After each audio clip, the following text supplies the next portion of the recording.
இது மகிமை நேரம். கர்த்தராகிய இயேசு கிறிஸ்துவினாலே மகிமை நேர நிகழ்ச்சியின் மூலமாக மறுபடியும் உங்கள் யாவரையும் சந்திப்பதிலே நான் மகிழ்ச்சி அடைகிறேன்.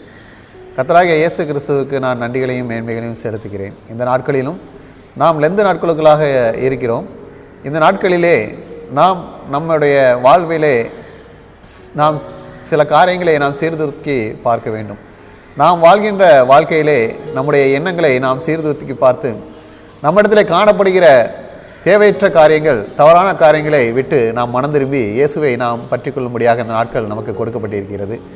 இயேசுவின் சிலுவை பாடுகளை பற்றி தியானிக்கிறோம். இயேசு நமக்காக சிலுவையில் அறையப்பட்டு இவ்வளோ பெரிய ரட்சிப்பை நமக்கு கொடுத்திருக்கிறார். இந்த ரட்சிப்பை நாம் இழக்கும்படியாக இயேசு கிறிஸ்து விரும்பாத காரியங்கள் நம்மிடத்திலே இல்லாதபடி நாம் பார்த்து கொண்டு அவற்றை நாம் சரி செய்து இயேசுவுக்கு பிரியமாய் வாழ்ந்து நாம் ரட்சிப்பை பெற்றுக்கொண்டு பரலோக ராஜ்யத்தை அடைய வேண்டும் என இயேசு கிறிஸ்து விரும்புகிறார். நாம் சிந்தித்து வருகிற இந்த 2 ராஜாக்கள் 5ஆம் அதிகாரத்தில் உள்ள சம்பவங்கள், இந்த நாகமானுடைய குஷ்டரோகத்தை எலிசா சுகமாக்கும் போது கேயாசி அந்த அவருடைய ரட்சிப்பை இழந்து ஆக்கினை தீர்ப்பு அடைகிறார். அவரிடத்திலே காணப்பட்ட தேவையற்ற காரியங்களை பற்றி தியானித்தோம். இந்த நாளிலும் அதுபோன்ற காரியங்கள் நம்மிடத்திலே காணப்படாதபடி நாம் பார்த்து கொள்ள வேண்டும். அந்த 3 காரியங்களை பற்றி தியானித்தோம். மேலும் நாம் ரட்சிப்பை இழக்கும்படியாக நம்மிடத்தில் காணப்படுகிற காரியங்கள் எல்லாம் நமக்கு அது பாவமாக இருக்கிறது. நாம் பாவத்தை விட்டு விலக வேண்டும் என்று நாம் சிந்தித்து கொள்ள வேண்டும். இந்த நாளிலும் பாவத்தை விட்டு விலகும்படியாக அறிவுறுத்துகிறார். நாம் அதற்கு ஆதாரமாக எடுத்துக்கொண்ட வேத வசனம் அப்போஸ்தலர் 3ஆம் அதிகாரம் 20ஆம் வசனம். உங்கள் பாவங்கள் நிவிர்த்தி செய்யப்படும் பொருட்டு நீங்கள் மனம் திரும்பி குணப்படுங்கள் என்று வாசிக்கிறோம். நாம் ரட்சிக்கப்படும் போது ஏற்கனவே நம்முடைய பாவத்தை நாம் அறிக்கையிட்டு நாம் ரட்சிக்கப்பட்டு விட்டோம். மனம் திரும்பி நம்முடைய வாழ்க்கையிலே ஒவ்வொரு நாளும் நாம் ரட்சிப்பை காத்துக்கொண்டு விசுவாசத்தை காத்துக்கொண்டு வாழ்ந்தால் மட்டுமே நாம் ரட்சிப்பை இழந்து போக முடியாது, பாவத்திலே நாம் சிக்கிக்கொள்ள முடியாது. நாம் அப்படியாக நாம் வாழ முடியாத சூழ்நிலையிலே பல்வேறு நேரங்களிலே நாம் பாவத்துக்குள்ளாக நம்மை உட்படுத்திக் கொள்கிறோம். இந்த பாவங்கள் இயேசுவோடு நாம் கொண்டிருக்கும் நம்முடைய உறவை அது கெடுத்து விடுகிறது. எனவே இயேசு கிறிஸ்துவோடு இருக்கக்கூடிய உறவை நாம் இணைக்கும்படியாக, நாம் இணைத்துக் கொள்ளும்படியாக கொடுக்கப்பட்ட அந்த நாட்களிலே நாம் நம்முடைய பாவங்களை நாம் சிந்தித்து பார்க்க வேண்டும். நாம் இயேசுவுக்கு பிரியமில்லாமல் செய்யும் எல்லா பாவங்களையும் நாம் அறிக்கை செய்து விட்டுவிட வேண்டும்.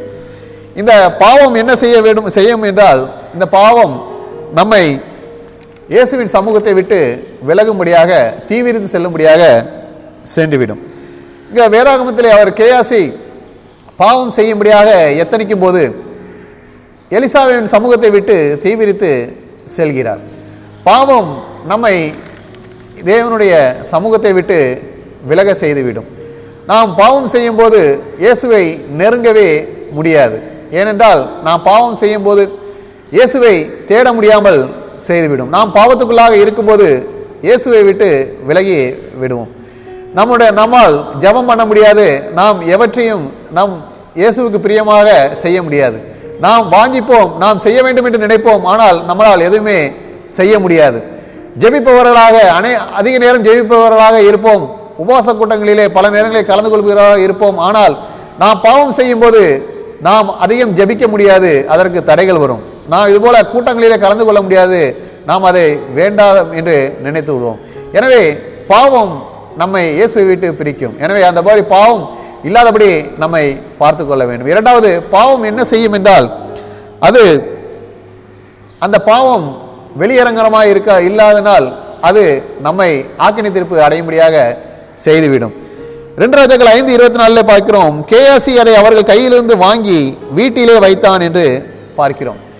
கேயாசி அந்த வெகுமதிகளை நாகமான் கையிலிருந்து பெற்றுக்கொள்கிறார். பாவமான அந்த காரியத்தை பெற்றுக்கொள்கிறார். அதை மற்ற யாருக்கும் அறிவிக்காமல் தன்னுடைய வீட்டிலே ஒளித்து வைத்துக் கொள்கிறார். பாவம் செய்வதற்கு கேயாசி செல்லும் போது அவன் கூட யாரையுமே அழைத்து செல்லவில்லை, அவன் மட்டுமே செல்கிறான். ஒருவேளை எலிசாவின் இடத்திலே நிறைய வேலைக்காரர்கள் இருந்திருப்பார்கள், ஆனாலும் கேயாசி யாரையுமே அழைத்து செல்லவில்லை. அல்ல என்றால் வெறுமதியை பெற வேண்டும் என்று கேயாசி போகும்போது அவனுக்கு தெரிந்தவர்களை கூட யாரையுமே அழைத்து செல்லவில்லை. கேயாசி அந்த வெகுமதிகளை பெற்று வரும்போது நாகமானுடைய 2 வேலைக்காரர்களை அனுப்பி அந்த வெகுமதிகளை பெற்று அதை தன்னுடைய வீட்டிலே வைத்து மறைத்து வைத்துக் கொள்கிறான். பாருங்கள், பாவம் இப்படித்தான் மறைவாக காணப்படும். அது உலகத்திற்கு வெளியரங்கமாக இருக்காது. ஆனால் இந்த மறைக்கப்பட்ட பாவம் இயேசுவுக்கு தெரிந்துவிடும். ஒருவேளை மனிதர்களுக்கு இந்த பாவங்கள் தெரியவில்லை என்றாலும் இயேசு கிறிஸ்து அதை அறிவார் என்பதை நாம் சிந்தித்து பார்க்க வேண்டும். வெளிப்பிரகாரமாக சமுதாயத்திலே நாம் நடந்து கொள்ளும் எல்லா காரியங்களிலும் அது பாவமாய் இராது. எந்த பாவத்தை நாம் செய்கிறோமோ அது வெளியரங்கமாய் இராது. வெளியரங்கமாய் இல்லாமல் நாம் செய்கிற பாவங்கள் எல்லாம் தேவனுக்கு பிரியமாய் இராது. ஒருவேளை நாம் மறைவாக பாவம் செய்யும் போது மனிதர்கள் அதை கண்டுகொள்ள மாட்டார்கள், மனிதர்கள் அதை கண்டுபிடிக்க முடியாது. நாம் மனிதர்கள் முன்பாக நாம் நம்மை நீதிமான்களாக நல்லவர்களாக காட்டிக்கொள்ள வேண்டும் என்று நாம் நினைத்து நாம் ஒருவேளை போலியான இது அங்கீகாரத்தை பெற வேண்டும் என்று நினைக்கிறோம். ஆனால் பாவம் செய்யும் போது அது உள்ளரங்கமாக இருப்பதனால் ஆனால் அதை தேவன் அறிவார் என்பதை நாம் சிந்தித்துக் கொள்ள வேண்டும். அந்த உள்ளரங்கமாக இருக்கிற அழுக்கை நாம் கலட்டி போட வேண்டும். தேவையற்ற பாரங்களை பாவத்தின் மூலமாக கொண்டு வருகிற அந்த தேவையற்ற எண்ணங்களை, அந்த மறைமுகமாக வைக்கப்பட்ட அந்த பாவத்தின் எல்லாவற்றையும் நாம் விட்டு விலக வேண்டும் என்று இயேசு கிறிஸ்து விரும்புகிறார். அப்படிதான் விலகும் போதுதான் இயேசு கிறிஸ்துவானவர் நம்மை மறுபடியும் ஏற்றுக்கொண்டு நமக்கு ரட்சிப்பை மறுபடியும் தருவார். மூன்றாவதாக பார்க்கும்போது பாவத்தை அறிக்கையிட்டு மனம் திரும்ப வேண்டும். கேயாசி இப்பொழுது வெகுமதியை தன் வீட்டிலே ஒளித்து வைத்துக் கொண்டார். எலிசாவின் இடத்துக்கு வருகிறார். எலிசா கேட்கும்போது அவர் எலிசாவின் இடத்திலே தன்னுடைய தவறை உணர்ந்து கொள்ளவில்லை. எலிசா எல்லாவற்றையும் அறிவார் என்று தெரியும். எலிசா தேவனுடைய தீர்க்கதரிசி என்று தெரியும். தான் தவறு செய்து விட்டதை அவர் அறிந்து கொண்டிருக்கிறார் என்பதை எல்லாம் அவர் அறிந்திருக்கிறார். ஆனாலும் அந்த பாவத்தை அவரிடம் சொல்லி அறிக்கை செய்து அந்த மன்னிப்பை பெற வேண்டும் என்று நினைக்கவில்லை. துணிகரமாக கேயாசியிடம் தான் ஒன்றும் செய்யாதவர் போல வந்து நிற்கிறார். இந்த தவறை நாம் செய்யக்கூடாது. நாம் ஒருவேளை பாவம் செய்து விட்டோம் என்றால் தேவனுடைய சமூகத்திலே வரும்போது அதை அறிக்கை செய்து நாம் விட்டுவிட வேண்டும். இது பாவம்தான், ஆனாலும் இதை அறிக்கை செய்ய மாட்டேன் என்று நாம் நினைத்துக்கொள்ள இருந்தோமானால் அந்த பாவத்திலே நாம் ஆக்கினை தீர்ப்பு அடையும்படியாக செய்துவிடும்.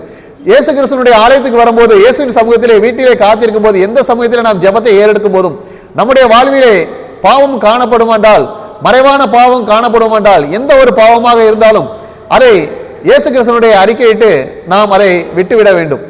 இந்த பாவம் என்ன செய்தோம் ஆரம்பத்திலே நாம் கண்டுபிடித்து விட்டோம் என்றால் நாம் பெரிய ஆக்கினை தீர்ப்பு அடையாமல் நாம் தப்பித்துக் கொள்வோம்.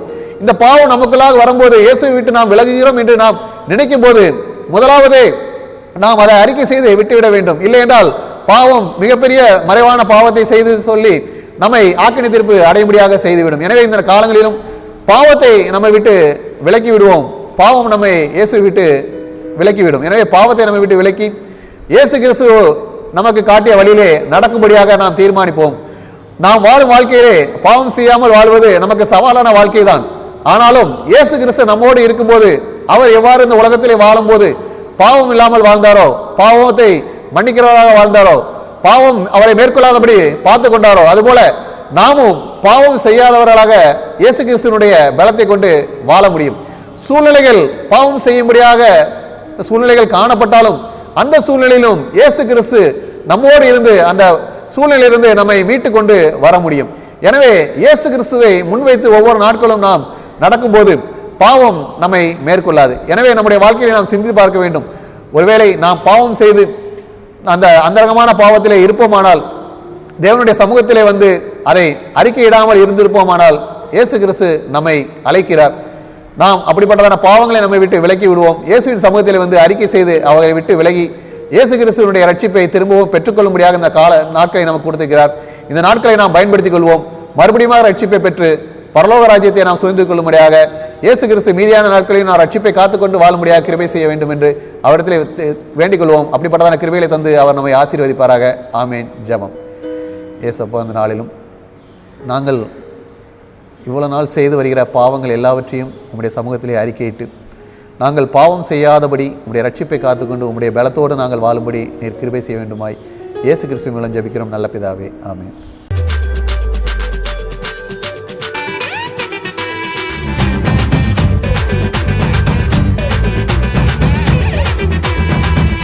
மகிமை மகிமை